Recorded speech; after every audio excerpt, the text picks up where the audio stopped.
Auzubillahiminasyaitonirrajim. Bismillahirrahmanirrahim. Assalamualaikum warahmatullahi wabarakatuh. Alhamdulillahi wahda, wassalatu wassalamu ala rasulillah. Sahabat Ferry Channel, rahimakumullah.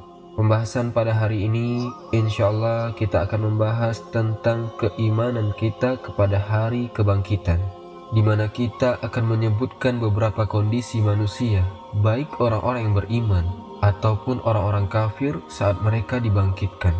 Tentu perkara ini harus kita imani dan kita yakini. Allah Subhanahu wa ta'ala ala kulli syai'in qadir, atas segala sesuatu maha mampu.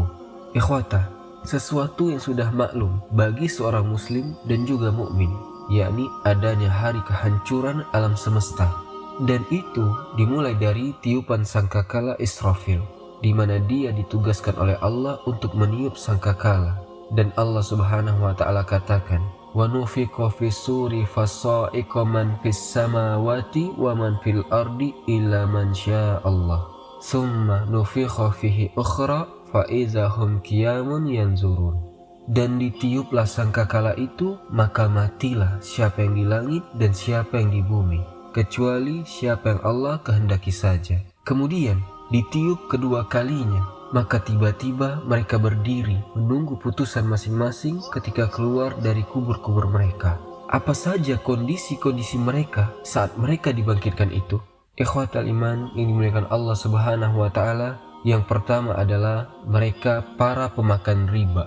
Dijelaskan di dalam Al-Quran surah Al-Baqarah ayat ke-275, yang artinya, dan orang-orang yang memakan riba tidak dapat berdiri, melainkan seperti berdirinya orang-orang yang kerasukan syaitan lantaran tekanan penyakit gila. Karena mereka mengatakan sesungguhnya jual beli itu sama dengan riba, padahal Allah jelas sudah mengharamkan riba dan menghalalkan jual beli. Jadi ikhwata, para pemakan riba dibangkitkan itu, maka kondisi mereka seperti orang yang kesurupan. Mereka tidak sanggup bangun, duduk pun tidak. Bayangkan, di tengah-tengah manusia, di mana matahari didekatkan 1 mil di atas kepala, berdesak-desakan manusia dari mulai sejak Adam sampai yang terakhir mati. Tiba-tiba dibangkitkan seperti itu. Dia guling sana guling sini seperti orang kesurupan. Maka ini juga risalah kepada para pemakan riba, berhentilah dari melakukan riba. Kemudian ikhwata, yang kedua, orang-orang yang sombong. Dijelaskan dalam sebuah hadis yang dikeluarkan Imam Bukhari dalam kitabnya Adabil Mufrad. Kata Nabi sallallahu alaihi wasallam, pada hari kiamat, orang-orang yang sombong itu akan digiring dan dikumpulkan seperti semut kecil di dalam bentuk manusia. Kehinaan akan meliputi mereka dari segala arah. Mereka akan digiring menuju sebuah penjara dalam Jahannam yang bernama Bulas. Api neraka yang sangat panas akan membakar mereka, dan mereka akan diberikan minum dari nanah penduduk neraka dari lumpur kebinasaan. Itulah orang-orang sombong. Makanya jangan sampai sombong. Kenapa Allah Subhanahu wa ta'ala kelak akan membangkitkan, dikecilkan badannya, dan dia akan terseok-seok menghindari pijakan-pijakan kaki orang-orang besar. Dia dibuat kecil badannya seperti semut, sementara orang di sekitarnya besar-besar. Dia harus berjalan ke sana kemari itu menghindari injakan-injakan orang yang sedang berlalu sana sini. Begitulah Allah kecilkan mereka pada hari kiamat, karena di dunia mereka merasa besar. Al-jaza'u min jinsil amal. Balasan itu disesuaikan dengan amalannya. Kemudian yang ketiga, para pengemis, para peminta-minta di dunia. Nabi SAW mengatakan, barang siapa yang meminta-minta padahal ia tidak fakir, maka seakan-akan dia memakan bara api. Bahkan dalam hadis yang lain dikeluarkan Bukhari Muslim, seseorang yang selalu meminta-minta kepada orang lain di dunia, kelak pada hari kiamat, dia akan menghadap Allah dalam keadaan tidak ada sekerat daging pun yang menempel di wajahnya. Jadi para peminta-minta itu seram sekali dibangkitkan. Wajahnya itu tidak ada dagingnya, hanya tengkoraknya saja. Dia datang menghadap Allah seperti itu. Ini kan menakutkan. Ikhwata, meminta-minta itu hukum asalnya dilarang. Boleh itu dalam kondisi darurat. Seperti memang orang itu fakir sefakir-fakirnya. Anggaplah mungkin dia lumpuh, tidak bisa bekerja, tidak ada yang bertanggung jawab akan kehidupan dia. Dia hanya bisa makan dari uluran tangan. Kalau yang seperti ini boleh, karena kalau dia tidak minta-minta dia akan mati. Atau orang yang safar, hilang dompet padahal di kampungnya dia kaya.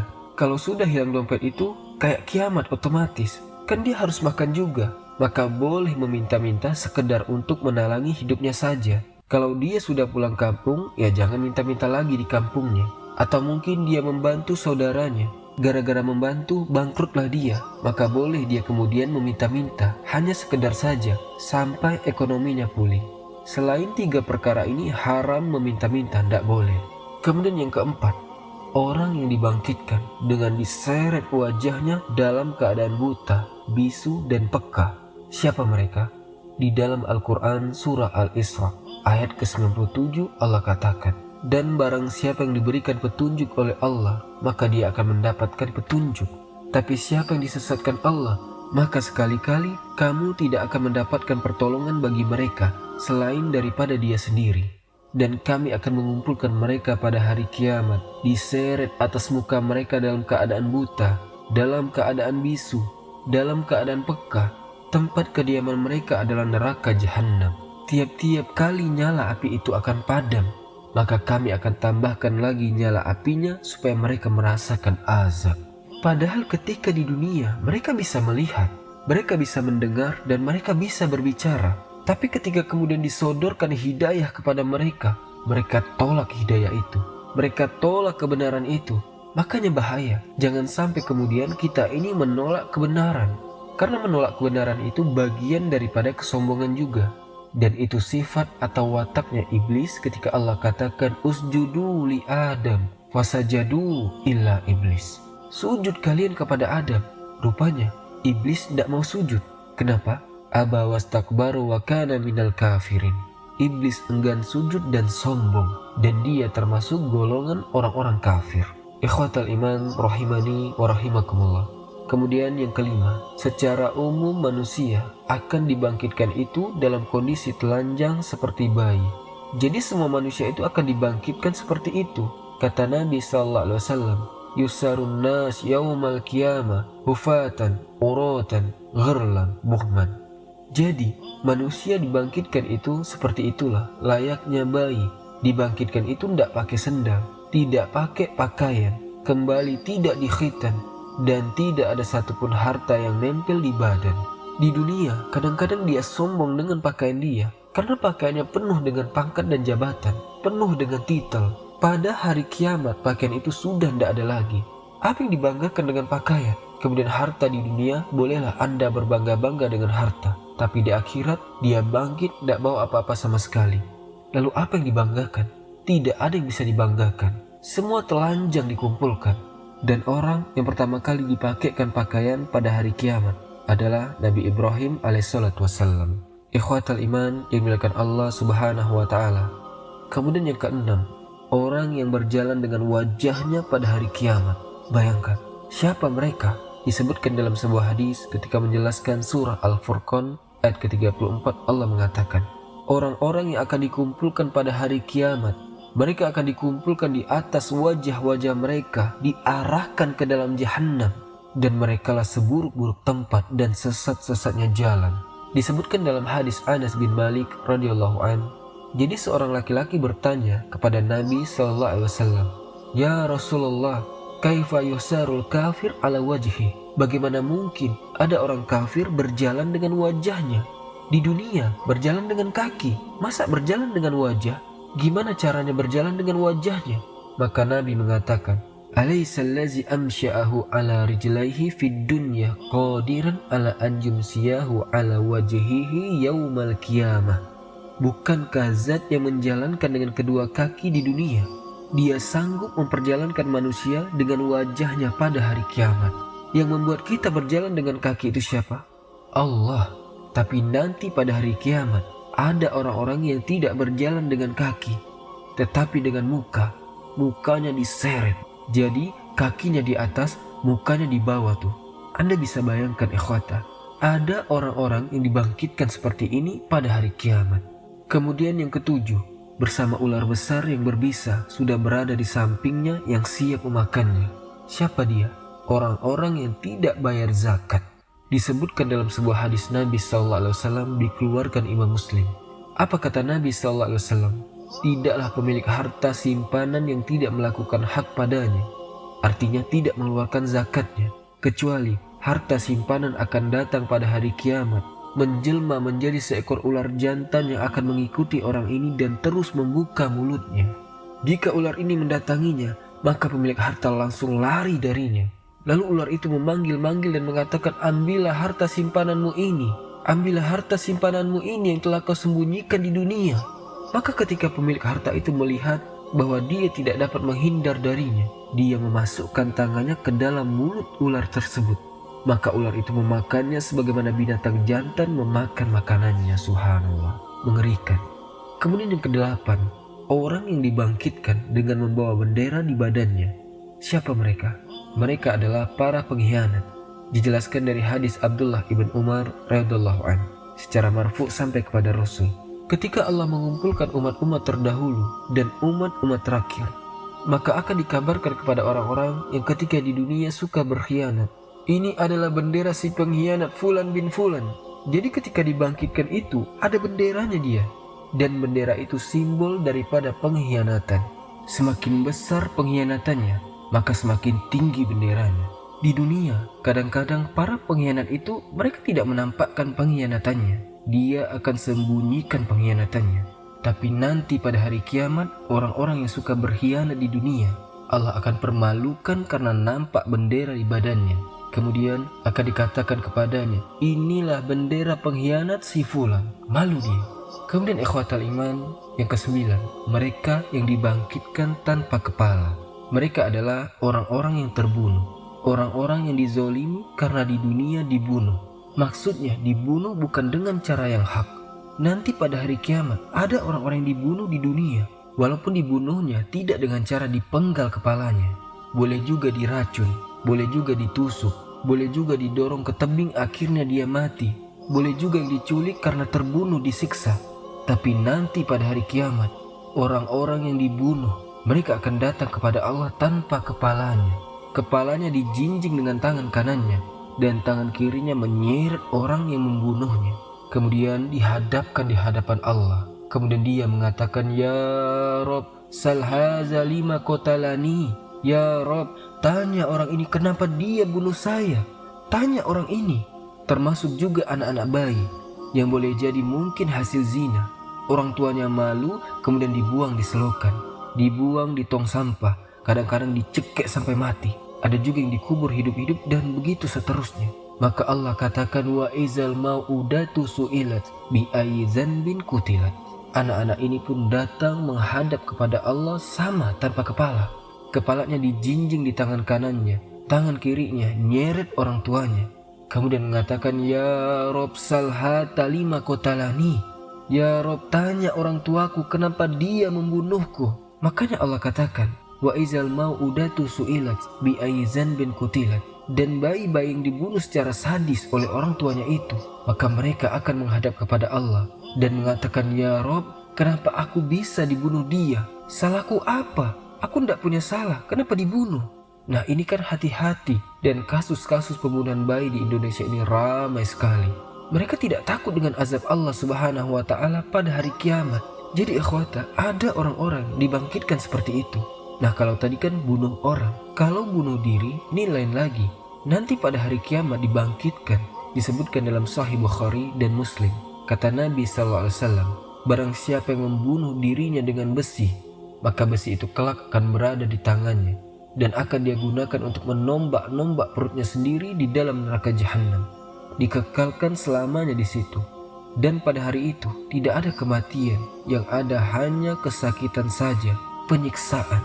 Kalau di dunia kan ditusuk-tusuk, darah habis, mati, selesai. Tapi pada hari kiamat tidak ada kematian.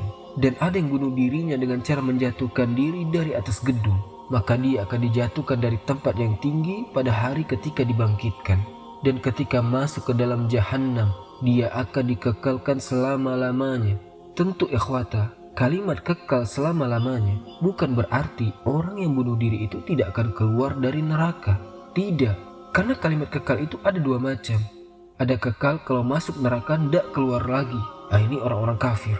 Ada kekal maksudnya saking lamanya sampai disebutkan kekal, tapi akan keluar juga. tapi tidak tahu berapa lama, na'udzubillah.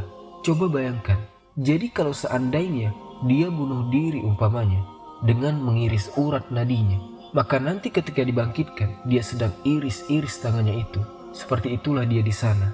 Karena manusia itu akan dibangkitkan sebagaimana dia matinya itu seperti apa. Kemudian ikhwata yang ke-10, pada hari kiamat juga ada yang dibangkitkan itu. Dia dikalungkan 7 lapis bumi di lehernya. Siapa manusia yang dibangkitkan seperti ini?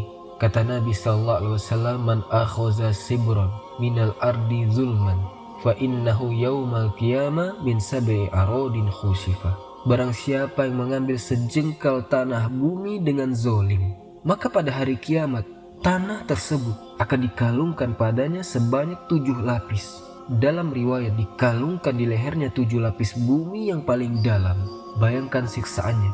Ada orang yang dibangkitkan seperti itu. Apa ndak keberatan? Tersiksa dia gara-gara ngambil tanah di dunia sejengkal. Subhanallah. Kemudian yang ke-11 ikhwata, nanti pada hari kiamat ada orang yang dibangkitkan penuh dengan api di perutnya. Bayangkan perutnya dipenuhi api. Siapa mereka?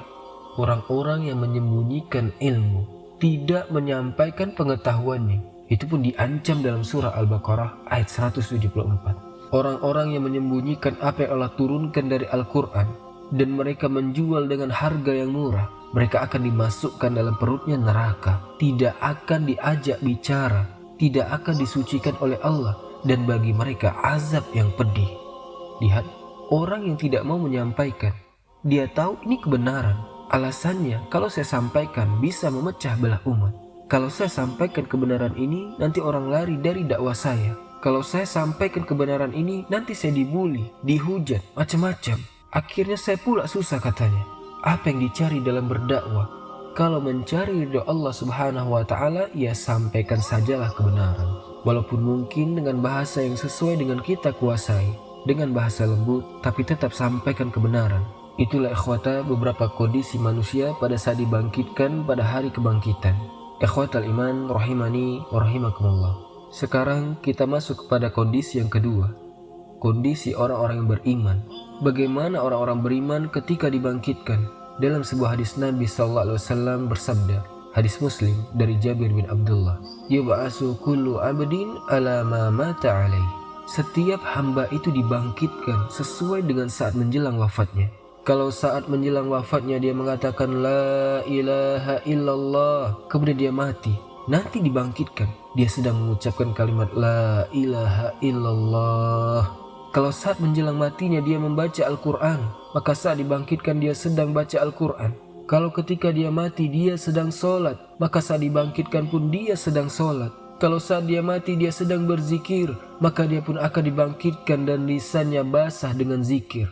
Kalau dia mati sedang memakaikan ihram, mungkin sedang haji, apa kata Rasul? Maka dia akan dibangkitkan sedang mengatakan labbaik Allahumma labbaik. Orang itu dibangkitkan sesuai dengan kematiannya. Para mujahidin yang meninggal di medan pertempuran, kenapa mereka tidak boleh dimandikan? Mereka dikuburkan dengan pakaian yang ada di badan mereka, agar darah-darah itu akan menjadi saksi pada hari kiamat. Dibangkitkan penuh dengan darah. Darah syahidnya dia sebagai bentuk bahwa dia mati di atas kesyahidannya, dibangkitkan seperti itu. Bahkan para muazinin, orang-orang yang ahli azan, yang suka azan, itu pada hari kiamat akan dibangkitkan seperti apa? Panjang lehernya. Kata Nabi SAW, nanti pada hari kiamat itu ada orang-orang yang panjang lehernya. Siapa mereka yang panjang-panjang leher itu? Kata Nabi, al-muazzinuna atwalun nasi a'naqon yaumal qiyamah. Para muazin itu memiliki leher yang panjang di antara manusia pada hari kiamat. Ikhwata, apakah maksudnya lehernya panjang itu seperti jerapah? Kata para ulama, ini kiasan. Maksudnya, para muazin itu nanti pada hari kiamat akan membuat cemburu manusia, karena mereka orang yang paling banyak pahalanya. Orang akan melirik para ahli muazin itu, karena mereka yang paling banyak dikasih pahala oleh Allah, yang paling banyak dikasih rahmat oleh Allah Azza wa Jalla. Makanya beruntunglah orang-orang yang muazin, karena dia akan mendapatkan pahala sejauh suara dia didengar oleh siapa. Kemudian ada orang-orang yang disediakan mimbar dari cahaya. Siapa dia? Muaz ibn Jabal radhiyallahu anhu mengatakan, aku mendengar Nabi bersabda, Allah berfirman, Jadi hadis qudsi, Rasul bersabda, Allah berfirman, Al-mutahabuna fi jalal lahum manabiru min nurin yaghbituhum munabiyuna wa syuhada. Kata Nabi SAW, orang-orang yang saling mencintai karena keagunganku, maksudnya mencintai karena Allah, maka mereka akan memiliki mimbar-mimbar dari cahaya, yang mana mimbar ini diinginkan oleh seluruh para nabi dan para syuhada. Bayangkan, Nabi saja pengen mimbar itu, para syuhada pengen mimbar itu. Apakah mereka dikhususkan untuk para nabi? Tidak. Pokoknya ketika di dunia dia saling cinta karena Allah, berjumpa karena Allah, berkumpul karena Allah, berpisah pun karena Allah Subhanahu wa ta'ala, maka nanti ketika hari kebangkitan mereka akan mendapatkan mimbar-mimbar dari cahaya. Ikhwatal iman rahimani wa rahimakumullah. Kemudian pada hari kiamat, ketika manusia kepanasan karena matahari didekatkan di atas kepala, orang-orang yang beriman ini mereka tidak kepanasan sama sekali. Kenapa? Karena matahari tidak pernah menyentuh di kepalanya, jadi dia dinaungi. Ada penghalang antara matahari dengan kepalanya itu, dan itu ada 7 manusia yang akan mendapatkan naungan di hari yang tidak ada naungan kecuali naungan Allah Subhanahu wa ta'ala. Siapakah mereka? Yang pertama adalah pemimpin yang adil. Yang kedua, pemuda yang tumbuh dalam ketaatan kepada Allah. Yang kedua, pemuda yang tumbuh dalam ketaatan kepada Allah. Yang ketiga, seseorang yang hatinya senantiasa bergantung dengan masjid. Yang keempat, 2 orang yang saling mencintai karena Allah, berkumpul karena Allah, berpisah juga karena Allah. Kemudian kelima, seseorang yang diajak wanita untuk berzina, dia pun mengatakan aku takut kepada Allah. Kemudian keenam, orang yang bersedekah, tangan kirinya tidak tahu apa yang diberikan oleh tangan kanannya. Dan yang ketujuh, orang yang pada malam hari dia berdiri sholat menghadap Allah, dia takut dan dia pun menangis di tengah-tengah kesunyian. Itulah 7 orang yang akan mendapatkan naungan Allah pada hari kiamat. Itulah orang-orang yang beriman. Bahkan ada orang-orang nanti pada hari kiamat akan diberikan cahaya padanya ketika melewati Siratul Mustaqim. Karena kita tahu ikhwata, jembatan Sirat itu gelap, sudah gelap licin dan bergelombang jalannya. Gelap tidak kelihatan apa-apa, maka mereka akan diberikan cahaya oleh Allah agar mudah meniti Sirat. Siapa mereka? Kata Nabi SAW, orang yang subuh-subuh ke masjid. Rasul mengatakan, Basyaril masya'ina fi zulami ilal masajid binuritam yaumal qiyamah. Berbahagialah orang-orang yang berjalan di kegelapan waktu subuh. Mereka akan dapat cahaya yang sempurna pada hari kiamat. Kemudian juga orang yang senantiasa berwudu, anggota wudunya bercahaya semuanya pada hari kiamat. Tangannya, dahinya, kakinya. Kata Rasul, Inna ummati yad'una yaumal qiyamah ghurran muhajjalina min asaril wudu. Akan datang dari umatku, kata Rasul, orang-orang pada hari kiamat bercahaya anggota badan wudunya. Itulah aku kenal mereka, dia umatku. Jadi kalau tidak ada cahaya di anggota wudunya, berarti Rasul tidak kenal, bukan umatnya Rasul. Karena umatnya Rasul dikhususkan dengan anggota wudunya, dia yang nantinya bercahaya. Itulah justru sebagai pengenal kita umat Nabi Sallallahu Alaihi Wasallam. Termasuk juga ikhwata, orang yang membaca surah Al-Kahfi pada hari Jumat, maka dia akan diberikan cahaya. Termasuk juga orang-orang yang memanah di jalan Allah, mereka akan mendapatkan cahaya pada hari kiamat. Termasuk orang yang membiarkan ubannya tidak disemir karena Allah, maka uban itu akan bersinar dan bercahaya. Karena ikhwata, ada orang yang benci dengan ubannya. Pokoknya udah naik uban 1 senti saja langsung disemir. Ada juga yang minta dicabutkan. Disemir itu boleh, tapi jangan warna hitam. Justru kalau dibiarkan uban itu bagian daripada mengingatkan kita. Dan nanti pada hari kiamat, uban itu kalau kita ikhlas karena Allah membiarkan itu, semata-mata mencari ibadah, nanti uban itu akan bercahaya pada hari kiamat. Ikhwatal iman yang dimuliakan Allah Subhanahu wa ta'ala, termasuk juga ada orang yang dipakaikan sutra yang indah. Saat dibangkitkan itu dikasih sutra yang indah. Siapa mereka? Kata Nabi SAW, mereka orang-orang yang sanggup dengan uangnya membeli baju yang mahal. Dia sanggup, tapi dia tidak mau membelinya. Dia pakai baju biasa saja karena ingin merendah diri, tawadu. Tapi nanti pada hari kiamat, orang seperti ini, yang tawadu ini, akan dipakaikan pakaian yang mewah di hadapan Allah Azza wa Jalla. Inilah kondisi-kondisi manusia pada hari kiamat akan dibangkitkan sesuai dengan golongannya. Apakah mereka akan dibangkitkan baik? Atau apakah mereka akan dibangkitkan dalam kondisi mengerikan? Na'udzubillah. Semoga ada manfaatnya. Mohon maaf atas kekurangannya. Subhanakallahumma bihamdika asyhadu an la ilaha illa anta astaghfiruka wa atubu ilaik. Wallahu ta'ala alam. Assalamualaikum warahmatullahi wabarakatuh.